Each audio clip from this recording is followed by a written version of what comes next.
I'm Katie Uhlmann reporting for Katie Chats at the IfIRuledTO event at the Sheridan Center in downtown Toronto.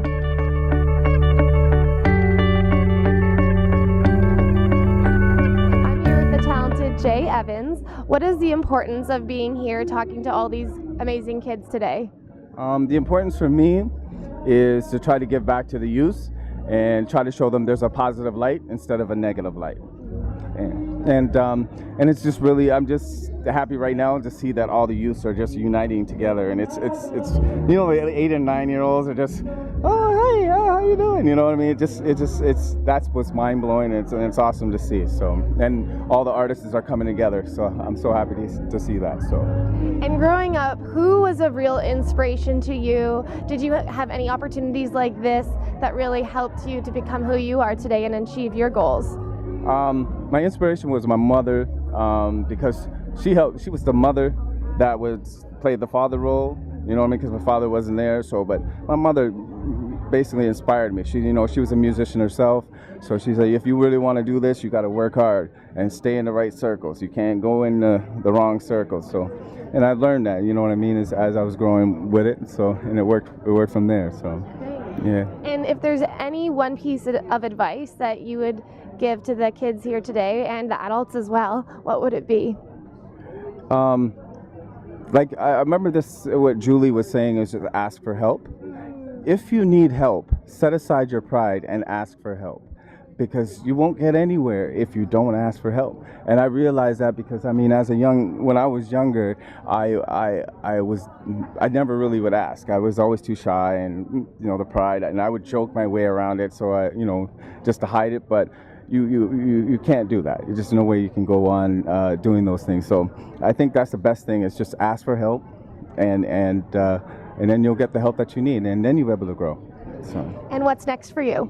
I'm just doing the label thing, Keep Six Records, as well as I'm doing you know, working with artists such as J.R. Bevel, Traffic, you know, 13. And you know, so and they're younger guys too. They're used to as well. So I'm working with those guys and bringing it together. And also Janelle, the phenomenal Janelle. She's in Miami right now. She's doing some big things too as well. So she's part of our entertainment as well. So we're just working, you know. Awesome. Well, thank you so much. Congratulations, and have an amazing time today. Oh, thank you so much, and God bless you guys too as well. Thank you. I'm Katie Uhlmann reporting for Katie Chats in downtown Toronto.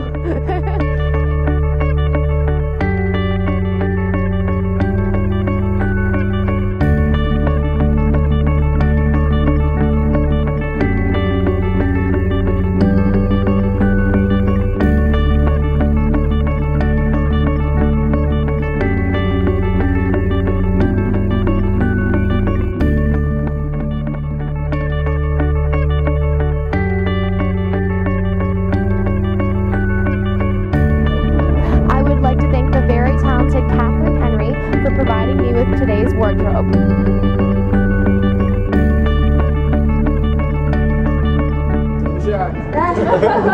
Why are you here? Why is this important to you?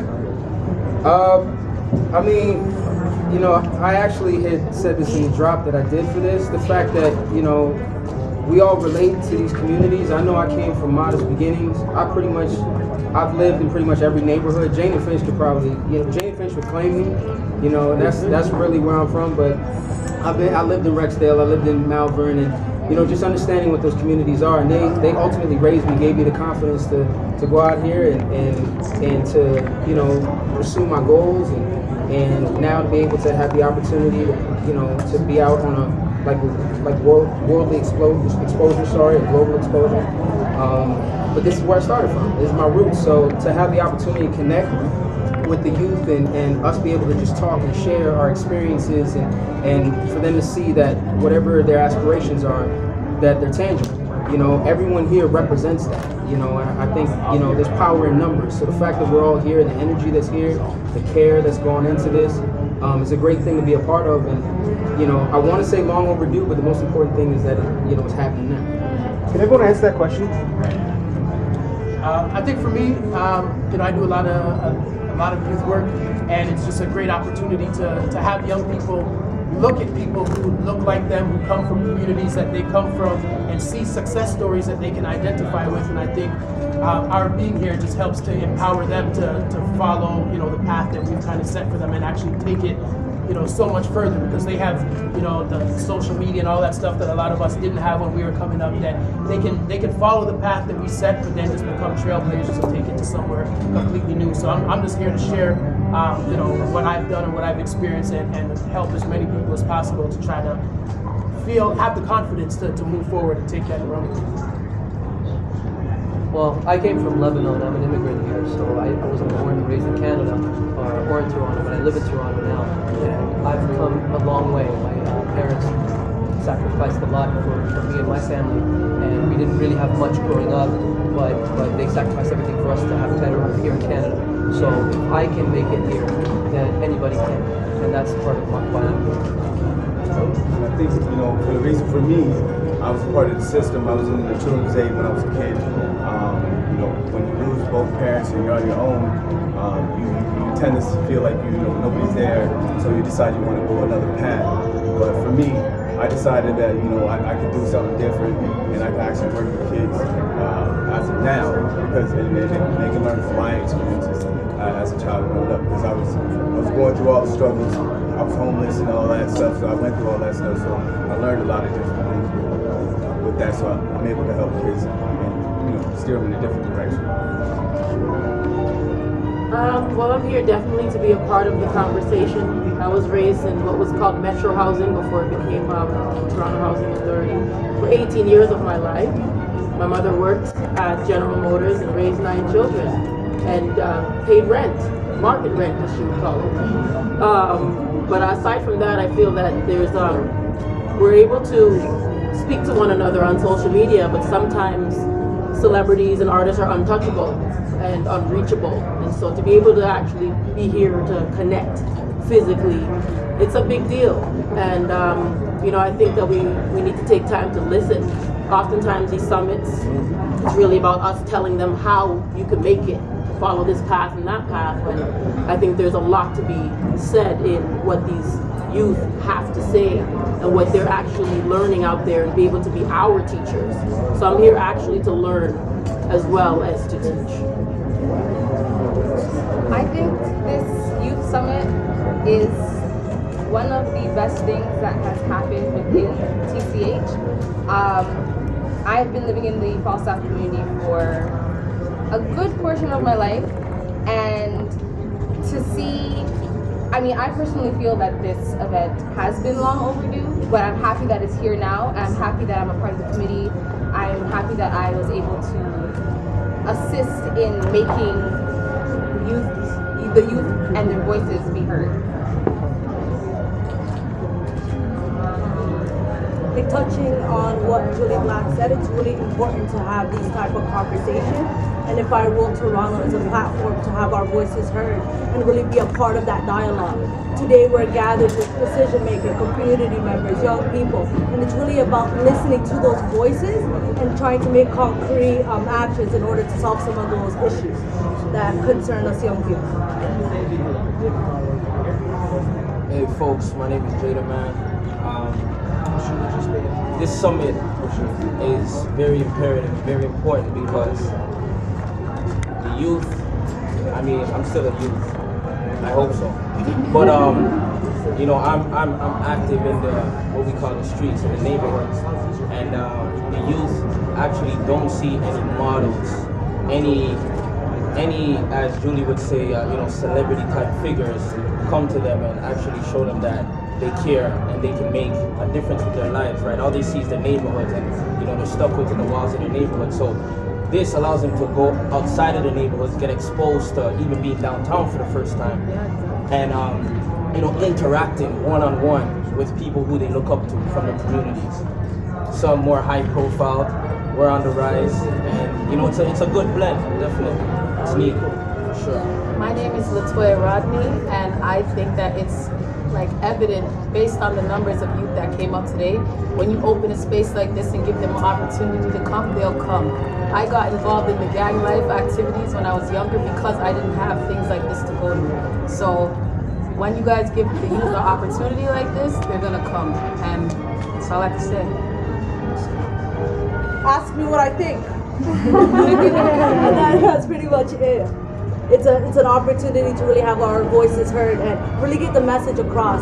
And I forgot to introduce myself, but my name is Shukri Duwale, and I'm one of the rising leaders within my community. And I think it's a blessing to connect with different areas within the city all under one roof. So that's a change in itself, because things like that usually don't happen. One question, last question for me. I'm just doing the documentary for asked. One book that you would recommend, name the author, why? Everyone, please. Okay. All right. So one book that I would recommend that everybody working with youth should get is what it's called, Whatever It Takes. It's a book on Jeffrey Canada. Forgot the author's name. Sorry about that, but that's the book that everybody needs for sure. The book that I would recommend is The Autobiography of Malcolm X, as told to Alex Haley. That book is very crucial, especially for the young men and women to read, because it speaks about some of the challenges that we face in our community, but it also gives you a more proactive, objective rather than reactive ways of really addressing some of those issues. And I believe Malcolm X is an icon in himself, and him and his wife, his late wife, Betty Shabazz, have done a lot of great things for the community. Coming back to me, Latoya Rodney. I think that I'm going to recommend the Bible, because the reason why I say that is because there needs to be more spiritual leaders that are working with the youth as well. That's a part of why, that's a part of what they're missing, why they're getting involved in certain things, and that's just my opinion. Well, she took my book.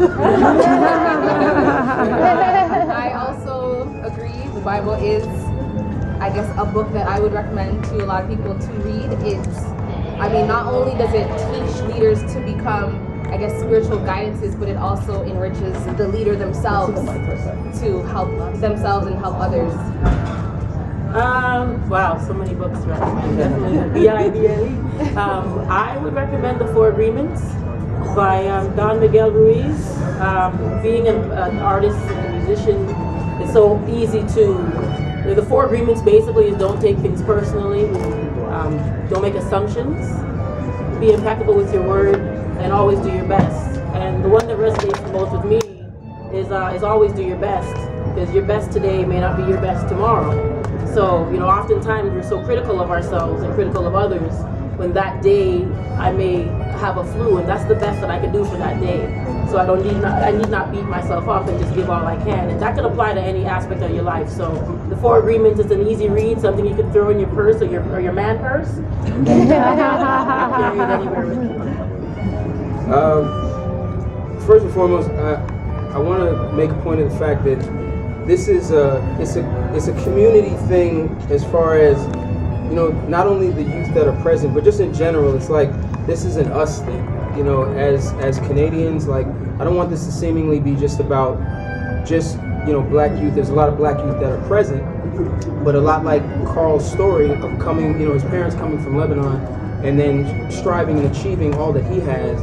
I'm proud of him and proud to be able to call him my brother. So, just so it's clear, this is a community thing. What happens to the next man is essentially what happens to you. How we treat each other is crucial. And on to selecting a book. Let's see. I guess there's two. Aside from the Bible, I guess there's two I would recommend. I personally think that The 48 Laws of Power by Robert Greene is an excellent read. I think it really opens your mind. I think I would say 16 is probably a good age to get at that book, because it gets you into different time periods in history, and it gives a lot of great analogies that are applicable to life today, and how to conduct yourself, and understanding sort of the nature of humans, just how we are, how we interact with each other. Some things that we do subconsciously, and some things that are taught. But the other book I would recommend is Pablo Coelho, The Alchemist. I think it's a great read. Just metaphorically speaking, I think it's an amazing story that can really encourage and empower anyone that's reading it to understand that a dream first put into thought is the first step to taking action towards that dream. So those would probably be my books. I guess for me, he took the. For me, it's the Bible. I mean, that's what I grew up on. You know what I mean? And I think if you look at it, it helps you. It helps your spirits and everything else like that, and it also helps you guide you in different ways. You know what I'm saying? So for me, I use the Bible, and that helped me in a lot of situations. So I would recommend that.